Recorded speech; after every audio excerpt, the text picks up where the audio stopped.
Thank you all so much for coming out. Thank you so much, David, for the introduction. It is always a pleasure to be here at the MLK Library, and I appreciate y'all coming out. It really is, I say this every time I do one of these, but like, to me, it's like a small miracle that anybody shows up for these at all, because there's just so much stuff you could be doing. Like, I'm usually at this time, I'm watching Netflix, like, or like chasing my children, or, so for you to come out and like come listen to people talk about books and ideas, like in a space like this, in a period of history in which like there's never been more opportunity to do literally anything else. I just think that that's very cool, and it like gives me hope that books will sustain, and this kind of analog engagement with ideas will continue. Even when there are AI robots everywhere. And maybe they'll want to sit and listen too. Who knows what the future is going to look like. But I'm here to talk with my friend Lawrence Ralph about his beautiful, excellent new book, Cito, which, I was telling Lawrence before. Lawrence and I have known each other for several years now. And when I was a graduate student, he was like such a generous, he was a professor. He was out here. He had just written Renegade Dreams, came out in 2016? 2014. So I started grad school in 2014.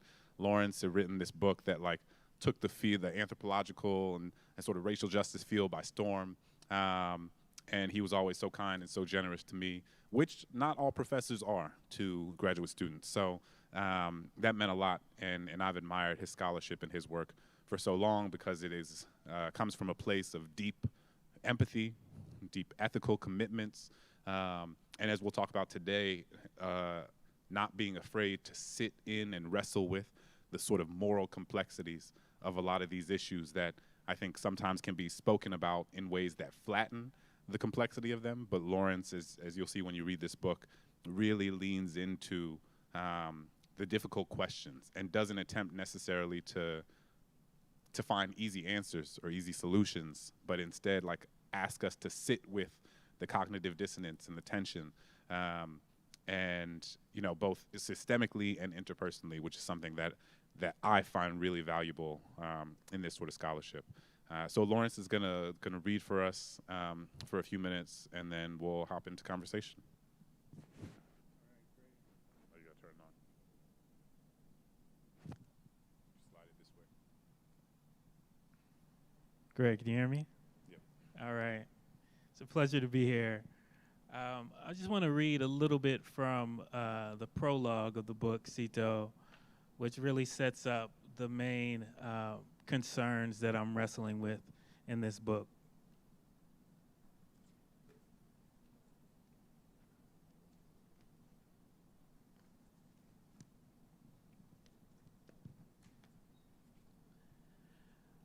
This is from the prologue called Lying in Wait. It was still hot outside when Luis Alberto Quinones, whom everyone called Cito, reached Grant Avenue in San Francisco's Chinatown around 6:30 p.m. on Sunday, September 8th, 2019. His girlfriend Ariana's mother had been evicted that day. "If you don't move out today," the landlord told her, "your shit will be out in the street." Ariana had been there. "Don't touch her stuff," she demanded, stepping between the landlord and her mother. "My boyfriend's coming right now." He'd driven an hour from Oakland in his 1998 Nissan Sentra. Once he arrived, Cito began loading his car. After several trips back and forth between Ariana's mother's old place and the new one, Cito made his way back to Curtis Street on the northern outskirts of the Mission District for the final drop-off. The sun had already set when he carried the last box through the narrow hallway of Ariana's mother's new apartment. Cito found one of the few spots in the living room where he could actually see the hardwood floor. "Gently, gently," said Ariana's mother as he put his box down. The sofa was still wrapped in plastic and tape, but Cito collapsed on it anyway. Just then, Ariana emerged from the kitchen with a glass of water and sat on Cito's lap. She held the cup as he sipped from it. Cito circled his arms around her waist and rested his chin on her shoulder. Exhausted from the move, Ariana, her mother, and Cito sat in silence, listening to cars pass by outside. "Let's all get something to eat," Ariana's mother said. "My treat." She offered to take them to a Vietnamese restaurant on Mission Street that Ariana liked, a thank you for breaking their backs in difficult circumstances. They decided that the couple will go to Ariana's place to change out of their sweaty clothes and then meet her at the restaurant in an hour. Driving down Curtis Street, Cito had just put on his blinkers to make a right turn on Brunswick when he saw a light flash on the dashboard. "Oh shit," he said. "I need to get some air." Cito was from the Mission. He knew the nearest gas station was in Arco off Naples Street, just a few minutes away. They drove past the Cordova Market, the corner store with murals of Jerry Rice and Willie Mays, and then made a right into the Arco, parking near the air pump. Cito grabbed a few quarters from the cup holder and exited the car. Ariana had texted her mother for the address of the restaurant, but she hadn't received a reply by the time Cito got back inside the car. "I'm going to call her," she said. Cito tried to exit the Arco while a stream of cars blew by on Geneva Avenue. He made a hard right into heavy traffic, causing Ariana to drop her cell phone underneath the seat. "Cito, pull over. I can't find my phone."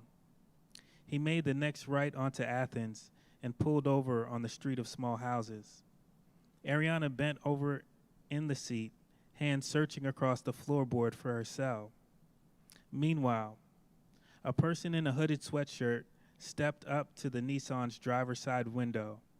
In an instant, he raised an automatic pistol to the glass and started firing. Bright muzzle flashes split the night. Ariana pulled Cito towards her, away from the incoming fire, taking 2 bullets in her own arm. By the time the shooter finished, 21 cartridges littered Cito's Nissan inside and out. 17 of those bullets cut through Cito's neck, shoulder, chest, and stomach. It had never occurred to Cito that someone might have followed him that evening and watched him carry a houseplant, a flat-screen TV, a heavy dresser into Ariana's mother's new place. Nor had it occurred to him that someone might have tampered with his car's tires, but his killer had been following them for some time, just lying in wait.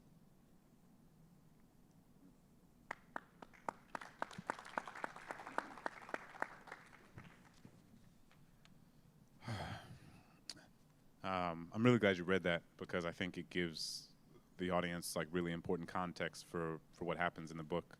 And I'm interested, let's just start there. I'm interested in the choice to begin with Cito's murder, right? Because there's a different version of this book that does not begin with that, does not, in which we follow the life of this young man and then realize what's going to happen to him later. But you start us from the murder and then kind of do this, what I think is really, really brilliant. You start us from the murder and then kind of come back and then trace the path of his life and the sort of larger social and historical context that surrounds his life to give us a sense of what led to this thing that we know is going to happen. So it's almost like we see, it's like when, in novels and in TV shows, it's a similar conceit that people will often do where you start and you know what's going to happen at the end, but you somehow still create a sense of suspense, still create a sense of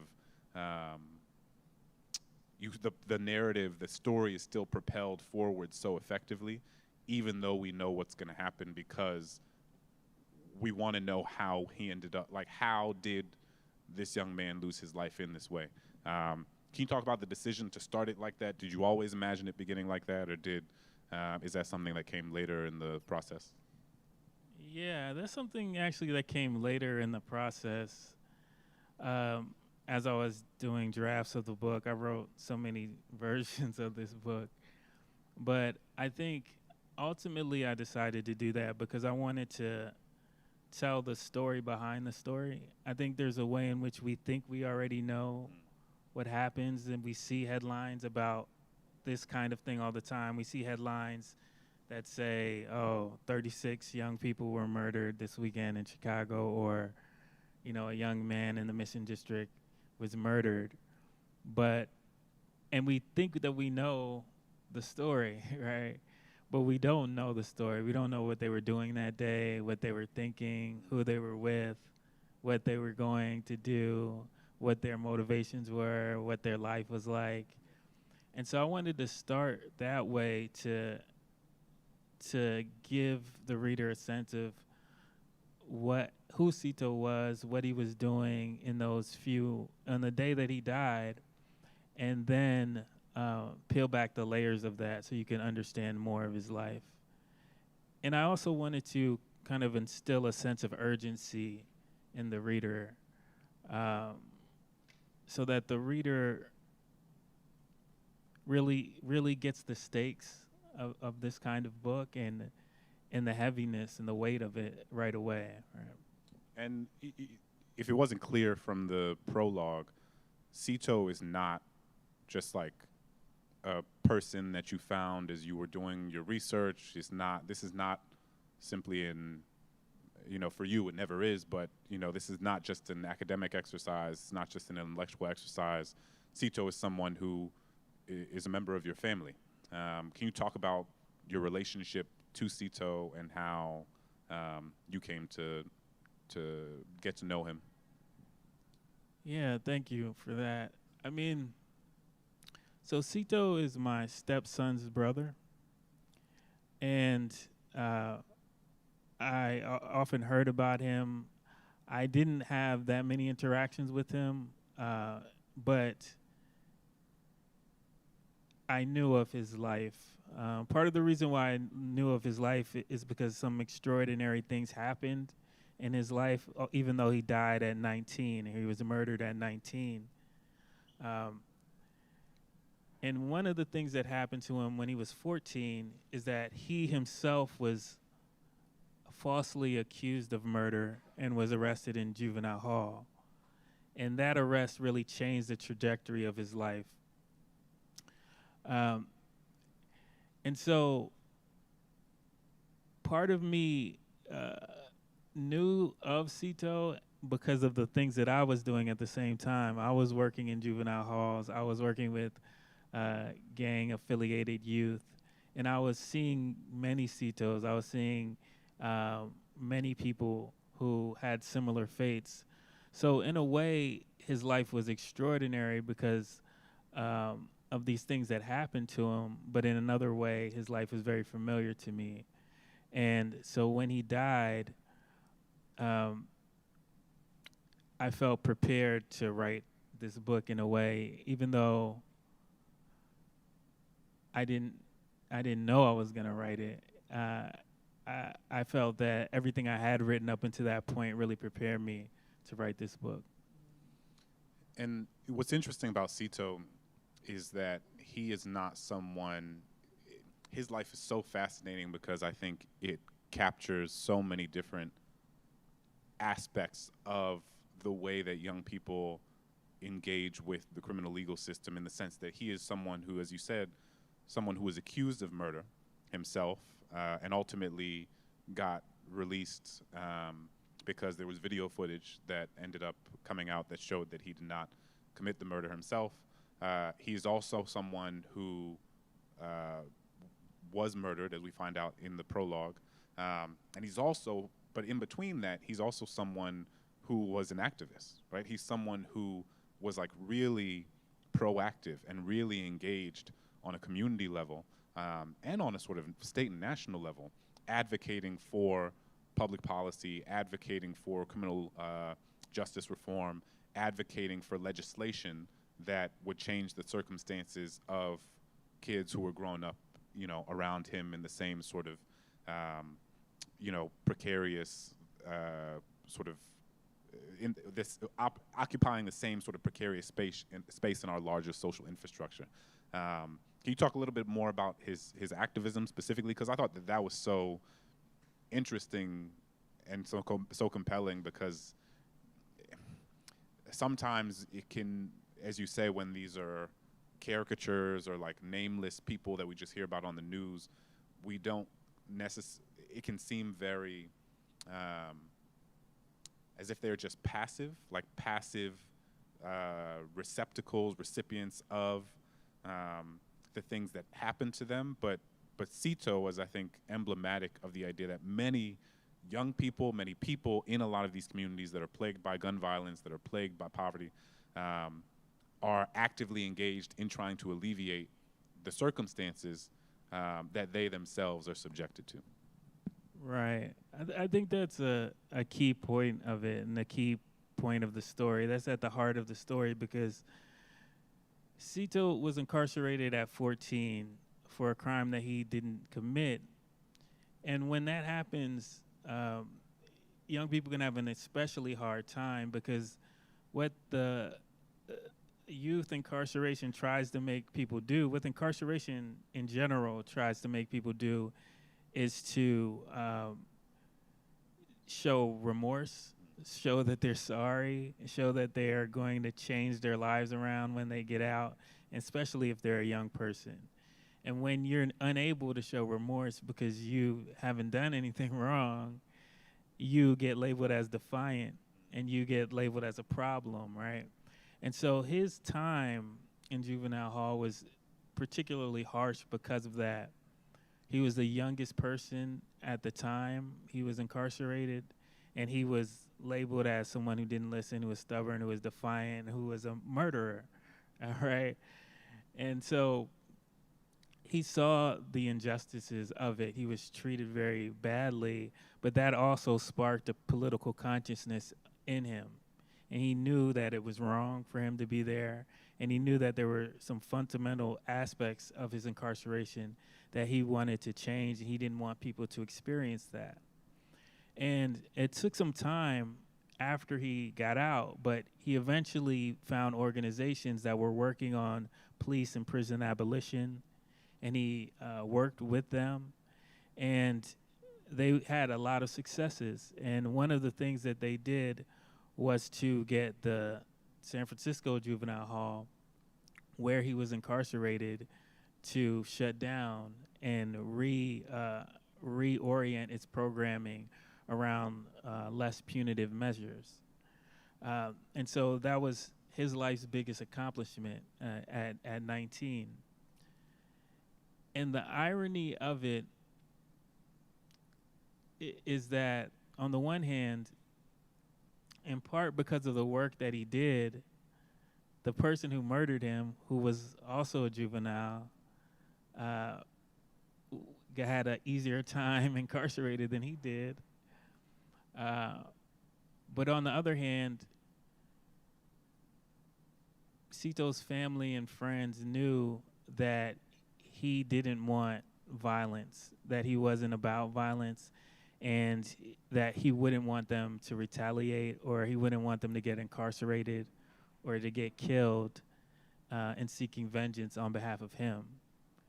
And so I think his activism ultimately saved other lives, because they had to grapple with the question of what would Cito have wanted. And so in writing about his activism, those are the stakes for me. I want to really put that on the table. What would Cito have wanted, and how does his life evidence that? Right. Let's go there, because that was one of the most compelling parts of the book. In a book that has so many compelling parts, is this idea. I think I'm going to come back to this word complexity a lot. This sort of moral complexity. I appreciated so much that you named directly the tension that your family experienced, and that you personally experienced, in that the family is a group of people, and I think you say this explicitly in the book, I'm paraphrasing, but is a group of people who, their political commitments, their ideological commitments are that are oriented toward criminal justice reform, that don't want young people to be sent to spend life in prison, that don't want draconian sentences, that don't want like that. I think like many people here sitting in this room, I imagine this feeling of like we don't want people, especially young people, incarcerated in ways that are not commensurate with the things that they've done, or like reimagining what incarceration is at all. And this is a family who had a 19-year-old child killed, and who were angry, and who were sad, and who were grieving, and who were struggling with the ideas that they held, the ideas they knew that Cito held about forgiveness, about reform, about the structural realities that shape how young people are feeling despair and fear and access to guns, right? They have a sense of all the systemic realities, all the structural realities, and they were in so much pain after he died. And I think sometimes, what is true is that we live in a society in which the experience of the victims has historically been one that shapes what our criminal legal systems outcomes look like in ways that have historically been disproportionate. And I think what this book does is recognize that and take seriously that like people are families experience a profound pain and loss and mourning, especially in the case of murder, where like they can never get this person's life back. All that to say, I'm wondering if you can speak a little bit more to like what it felt like to sit in that tension, both for yourself and to observe your family doing it, of saying, this is what, like, I believe in reform, I believe in abolition, I believe in building a world in which we are not always falling on incarceration, in which we are not, using a hammer and calling everything a nail, and the feeling that like we know the person who did this, and and there is a sort of impulse to want them to suffer because you have suffered. Like, how did you all sit in that space? Yeah, I mean, I think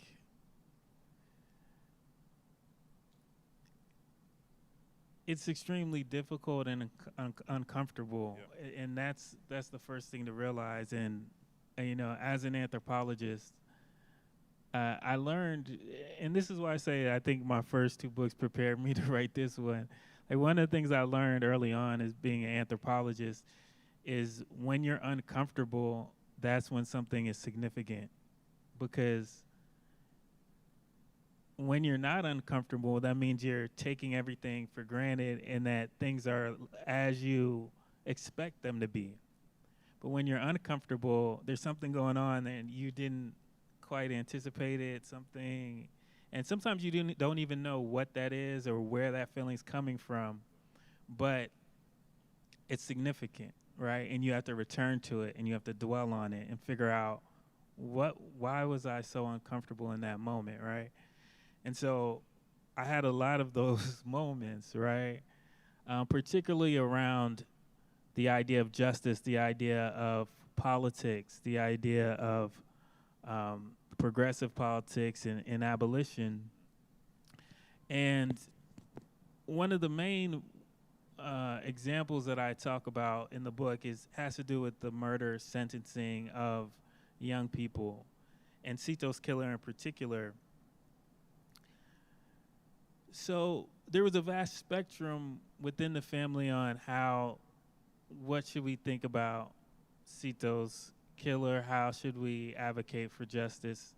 What does justice even mean in this context? Some family members wanted to throw the book at him. Some family members said it doesn't matter if he serves 5 years or 55 years. It's not going to bring Cito back. But even the family members who wanted him to, be tried as an adult, it wasn't just that they wanted him to be tried as an adult. It was that when Cito was 14, he was going to be tried as an adult. They were advocating for him to be tried as an adult. And they couldn't understand why a couple years later, his killer, that wouldn't be a question for his killer, right? And it has to do with the way that in our political reality in the U.S., the pendulum can swing back and forth from progressive to conservative. So depending on who's the DA at a particular moment, if the same crime happens, then you can get vastly different sentences, or juvenile hall can look vastly different depending on who's in charge.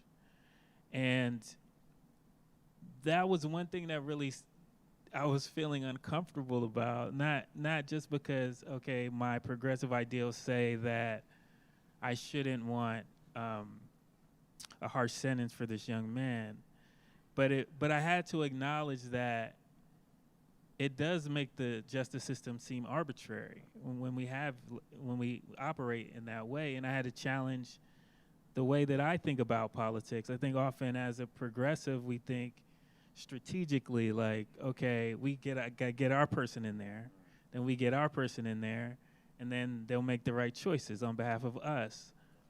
But doing that often skirts the harder political conversation, which is, how do we as a country feel about youth incarceration?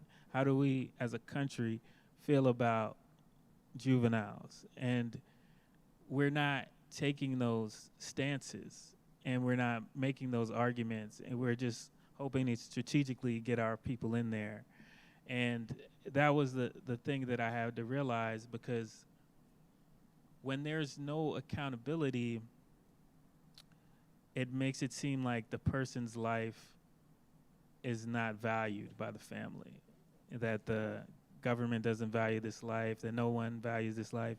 And that can ironically lead to more violence, because somebody's going to say, well, I have to do something then, right? If nobody else is going to do something, right? Somebody in the community. Right, somebody in the community. It opens the door for street violence, and that's the loop I was trying to really peel back in the book. And that's a really important piece too. And there are other books that are thinking about this, and I think you laid it out so beautifully. Like, I think Ghetto Side many years ago was thinking a lot about this idea how communities of color are at once over-policed and under-policed, how Black and Latino young men and women are often subjected to police harassment and police abuse, and are constantly surveilled by the different sort of tentacles of the police state. And at the same time, the murders of Black and Latino people are solved. So, I mean, it's almost shocking when you see these numbers, because I think there's the way that our media landscape makes like detective works seem like it's like Law and Order, and like, in minute 29, like everything comes together and they figure it out. But like the vast majority of murders, especially the vast majority of murders of Black and brown people, go unsolved. And there's this feeling in these communities that like they want us to kill each other so they don't have to worry about us, right? And that kept coming up in your book too, is this feeling like, oh, they want us. Like, one is this like, they're not going to do anything, then I got to do something, right? Like, if the police aren't going to solve this, then I'm going to solve this. And there's this simultaneously this feeling of, like I said, this is what they want. They want it to be this like, we don't have to solve this, because then, somebody's going to kill that kid anyway. And the story of Cito and his accusation of murder and his own murder, I think reflects that. And it reflects how people, and Bruce Western, the sociologist at Columbia, talks about this a lot in his work, that people don't exist in like clean, sort of demarcated buckets of like perpetrator and victim, but how like who the perpetrator and who the victim is arbitrary. And like, you might be the perpetrator on Tuesday and the victim on Wednesday, or vice versa. And the young man who kills Sito, I mean, there's not really spoilers in the book, but like the young man who kills Sito, he is the younger brother of the person who Sito was accused of murdering, and who was present, or who was like friends with the person who was found out to have murdered. So the kid's name is Julius. Julius murders Sito, which happens in the prologue. And Julius's brother was murdered by someone who was originally thought to be Sito, but was Sito's friend. Julius felt like Sito, you could probably explain this better than me, but like Julius basically, in the same way that like Sito's family was grieving and was in pain and was hurting, Julius was a child who was in pain and who was furious and who was angry and who was hurting because his brother had been killed, and it didn't seem like anybody was going to do anything. And so he felt like he had to take it upon himself to do something. And in his mind, the doing something was the murdering of Sito, even though Sito was not the person who murdered his brother. But I think that reflects both the sort of perpetrator victim murkiness, and also the way that grief and rage and anger and disillusionment with the systems that are supposed to look out for you can create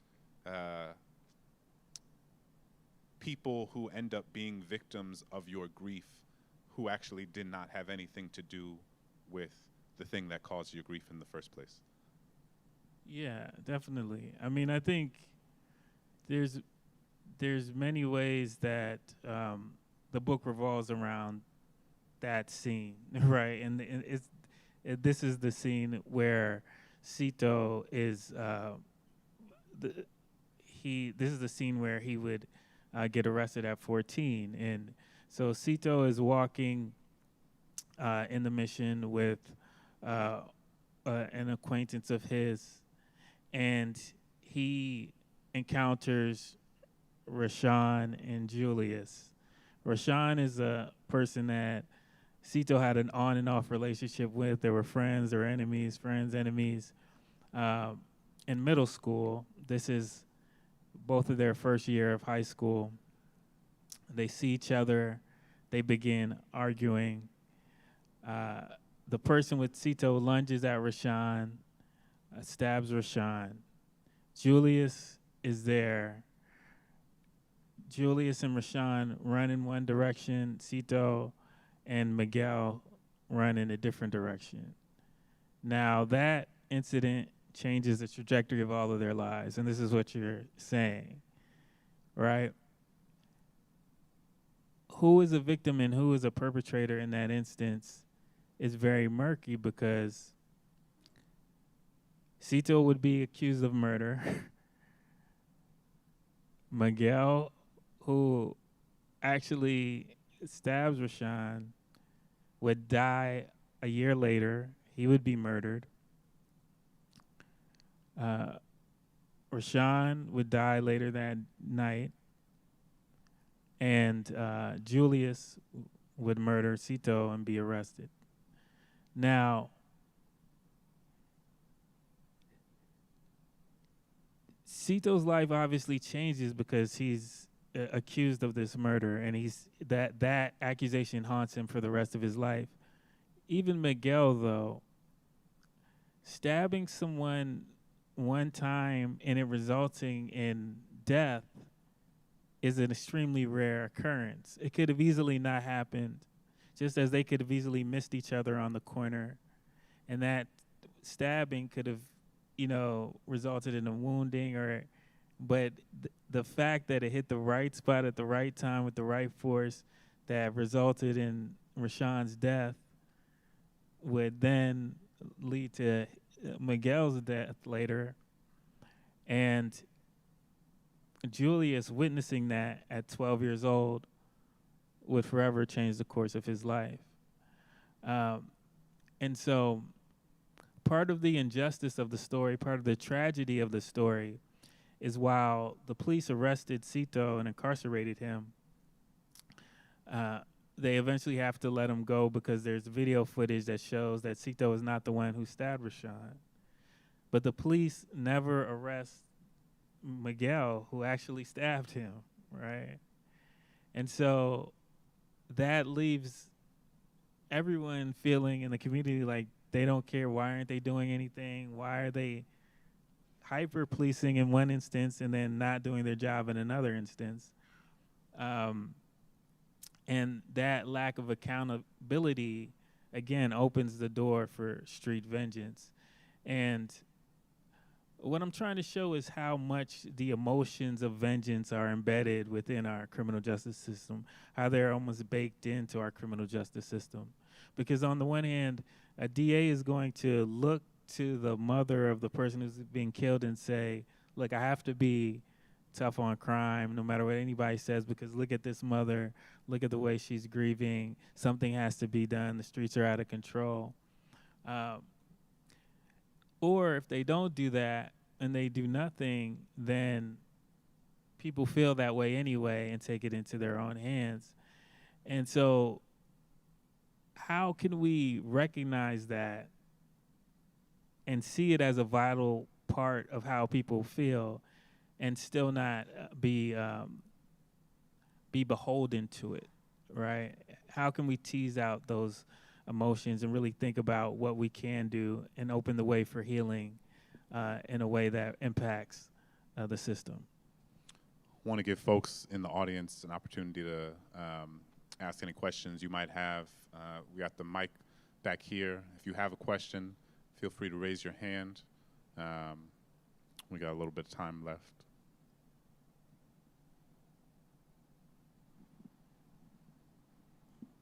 This sounds, is it open? Oh, can you hear me? This sounds very interesting. I wanted to know if you were even thinking about turning this into like a movie or anything like that. I don't know if that's in the future yet. It's really early to tell, but I think I did try to write it in a way where you can see it, visually, because I think part of the process of humanizing people is to kind of paint a picture of their lives and allow you to walk through these neighborhoods, allow you to see these neighborhoods, allow you to see these young people in a way that kind of counters what you would think in a lot of ways and what the headlines tell us. Right? Hi. So I imagine as you were writing the story that there are a number of ways that you could have taken it. But did the premise of the story, how you organized, how you structured it, did it evolve? Or did you start at one point and then it kind of just evolved into what it is now? Like, what was that evolvement of the story, of the writing? How did it go? Yeah, I mean,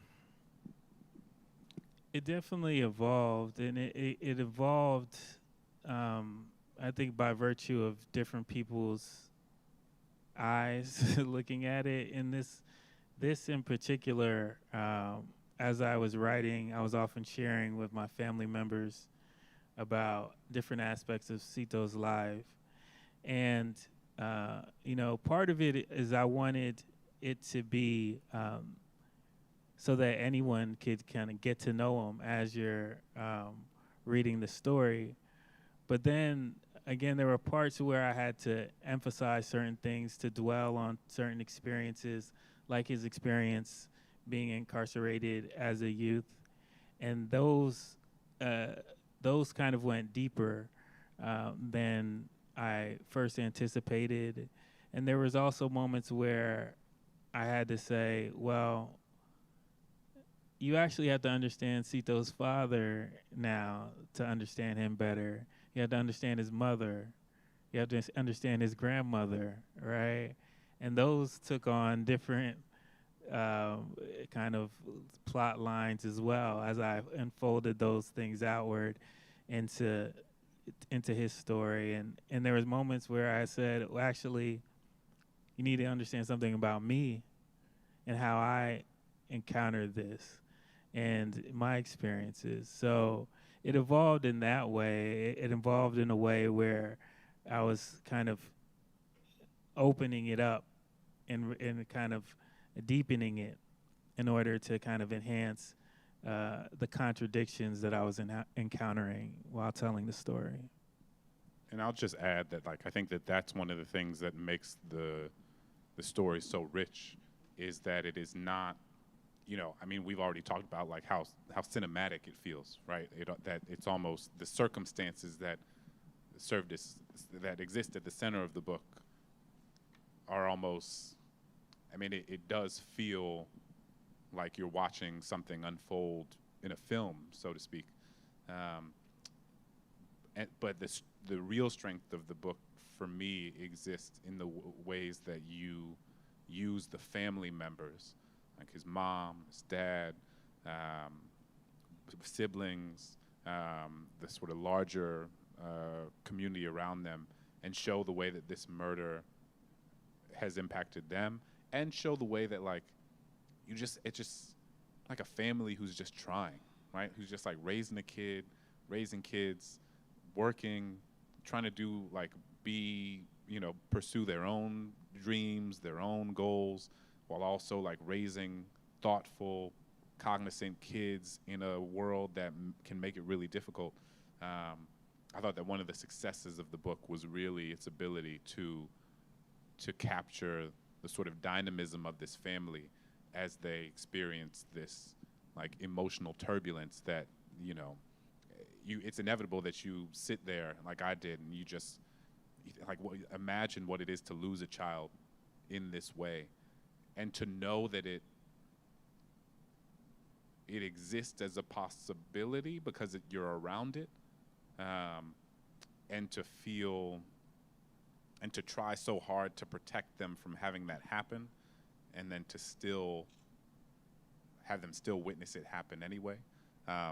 For me as a reader, was a particular sort of, a very particular sort of kind of devastation to experience. And I think it's sort of what this book did, I think the best types of books do in this genre, is it like really deepened my capacity for empathy. It like deepened the sort of boundaries of where my empathy could stretch. Because I think you did such a good job making everybody so human, not perfect, right? Not idyllic, but like human and imperfect and just people trying their best. So I just wanted to say that too. Peace, Lawrence and Clint. It's really an honor and a pleasure to meet you. My name is Nubian Scholar. I had two of the greatest grandmothers on the planet, Annie Acox and Mary Toddy, two of the greatest that ever exist. And they always told me to give a person their roses while they're still living. And my whole purpose of being here was just to make sure I went to an African-American history event before the month was over. Didn't know you existed, didn't know anything about you, right? You too. And have been lifted by being here. And without question, the brilliance of your writing is to clearly make people see things. I think it's a far-gone conclusion that this is going to be a movie, this is going to be a flick, because you can see it right now. So as humble as you are, you need to be as proud and as exuberant as you should be, and yell to the mountaintops that we need to see this on the screen. So what I want to do is let you know that you are a brilliant writer, and I think the crux of your brilliance is the ability to make people see what you're writing. It's an honor, brother. Peace, power, respect. Wow, thank you.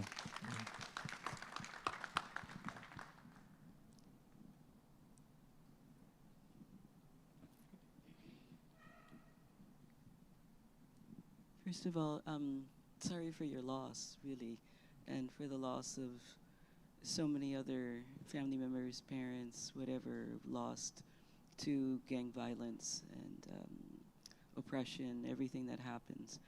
And because of that, I wanted to know, it seems like you have been interested in gang violence. You've said you've worked in juvenile halls and everything.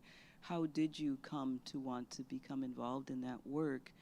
And part of your title is The City That Failed Him. In the work that you did do, you probably saw the ones who were remorseful, the ones who weren't, the system that was rotten or was punitive or was just flat out wrong, and systems that did work. So in what way, one, how did you become involved? What drew you to that? Two, what did you see that was wrong and clearly didn't work? And what did you see that does, and why the title, The City That Failed Him?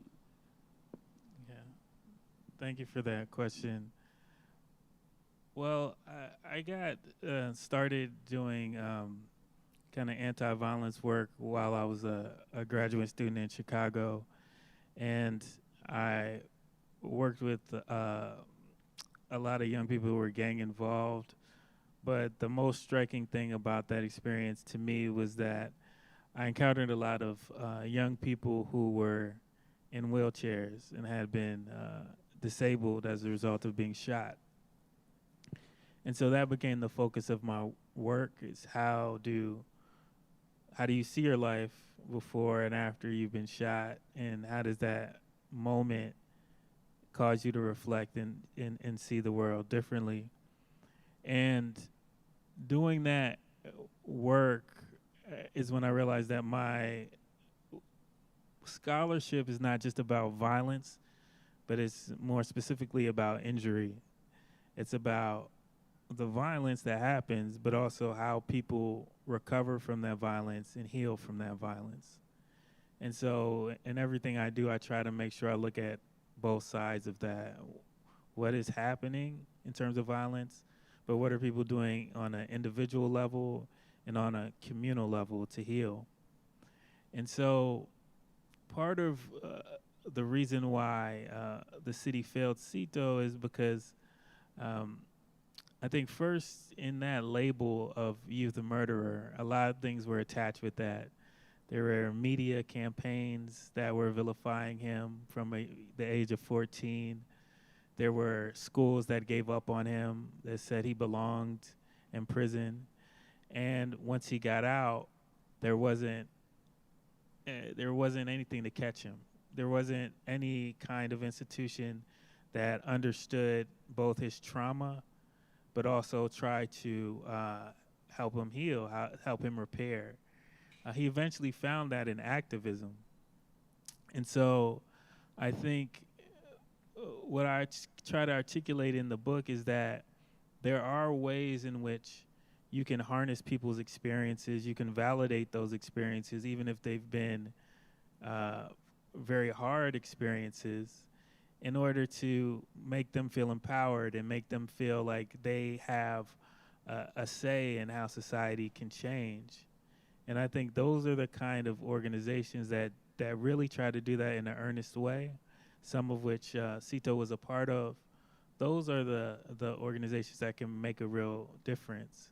I think the problem is that oftentimes they're under-resourced, underfunded, and even in the academic space, we approach it like we have the answers, we're the experts, so how can they have the answers, right? Instead of amplifying what they're already doing to solve problems. And so those are the kind of interventions I try to make in my work, and those are the kind of things I try to highlight as they pertain to healing and repair. After you buy this book, you should go buy his first book. Was that your first book, not 2014? Yeah. Which was specifically about the experiences of people who are gang involved who are wounded by it. Because I think the stat you have is only 1 out of every 4 people shot are killed. So 75% of people who are shot are wounded and have to live with their injury and often live with disability. And in your first book, you so beautifully capture the lot. That's just something that I didn't know. I think we think of people getting shot and being killed, but the vast majority of people have to live with this debilitating injury for the rest of their lives. and I think your book so effectively captures that. So you should get both. Thanks. We got time for one more. Hi. Sorry. I wanted to ask, based on your experience and expertise and exposure to the criminal legal system and different facets of youth incarceration, are there, from a policy perspective, like policies we should be advocating at the local or state level that are effective and try to break some of the cycles, and change the system?